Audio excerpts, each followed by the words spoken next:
I'm Jennifer Smith, President of FocusDriven Advocates for Self-Free Driving.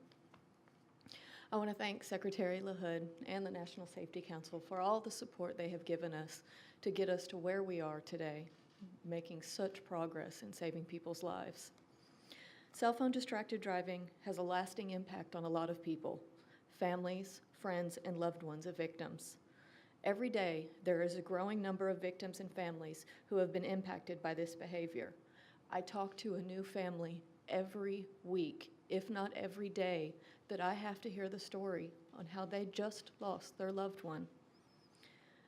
I'm also one of them. I lost my mother in 2008 to a driver distracted by his cell phone. Sadly, I'm not the only one who has lost a loved one to this behavior. J.C. Good lost her mother and her father and almost her own life when a cell phone distracted driver ran a red light, causing a truck to plow head-on into her parents' car on her graduation day. Shelley Forney lost her 9-year-old daughter, Erica. Judy Teeter lost her 12-year-old son, Joe. Elisa Ski lost her 13-year-old daughter, Margay. Rob Reynolds lost his 16-year-old daughter, Katie. All from cell phones while driving. From these tragedies, FocusDriven was formed to provide the victims of cell phone distracted driving and their friends and families an outlet to share their stories and to help prevent others from our same tragedies. I share these stories with you and others to explain the reality of this behavior. This is a deadly distraction. Cell phone distracted driving is a national epidemic that needs to be addressed on a larger scale. We have started a ripple effect across this country. Yes, education is important, but it's just not enough to change behaviors. Cell phone use while driving causes approximately 1.6 million crashes each year. These crashes have resulted in injuries and deaths, and they are 100% preventable. No other distraction comes close to these numbers.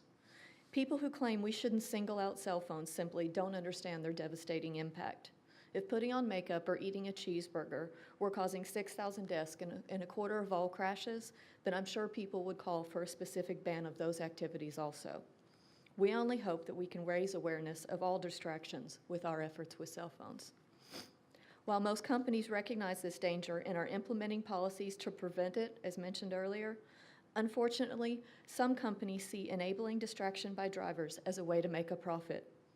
In the face of more than 25 credible studies that show no safety improvement to using a hands-free phone, some automakers are building this capability into their vehicles and even advertising it to young people. This is irresponsible and will cost innocent lives. Immersing a driver in technology while driving reduces a driver's ability to remain focused on the road, and that is their only responsibility. The number of families impacted by these tragedies is growing. For instance, just a couple of months ago, on May 5th, a Maryland resident, Lori Kelly, lost her 23-year-old son, Dan. Stephen Fritz Cook, 22, of Alabama, was killed in late May, texting.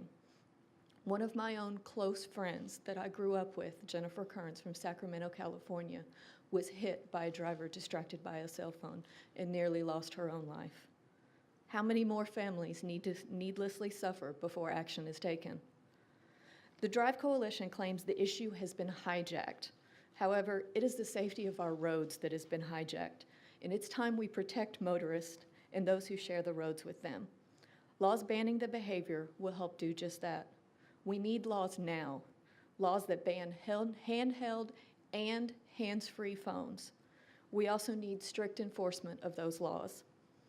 They claim the auto, tech, and insurance industries, among others, have become collateral damage in this transportation battle.